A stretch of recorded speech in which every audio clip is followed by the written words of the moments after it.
ગૃહ રાજ્યમંત્રી હર્ષ સંઘવીએ વડોદરાના ચારેય ઝોનના સત્તાધીશો સાથે બેઠક યોજીને કામગીરીની સમીક્ષા કરી હતી। મંત્રી દ્વારા સફાઈ કામદારોને શહેરને પુનઃ સારી સ્થિતિમાં લાવી શકાય એ માટે અપીલ કરવામાં આવી હતી। હર્ષ સંઘવીએ શહેરના વિવિધ વિસ્તારોની મુલાકાત લઈને લોકો સાથે સંવાદ કરીને સહાય માટે આશ્વાસન આપ્યું હતું।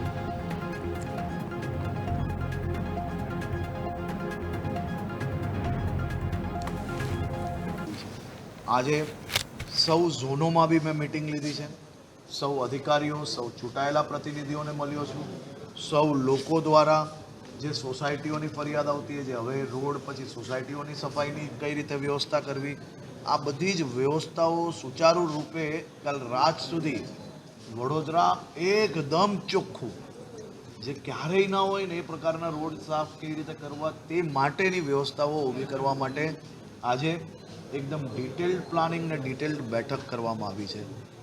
આજે વડોદરા શહેરના આ તમામ રસ્તાઓ મેં જાતે નિરીક્ષણ કર્યા છે। જ્યાં રોડ પર નાના મોટા ખાડા પડ્યા હોય તેની બી કામગીરી ચાલુ થઈ ગઈ છે। જે ઝાડો પડેલા હતા તેને હટાવવા જોડે જોડે એની બી જે કંઈ કામગીરી કરવાની છે એ બી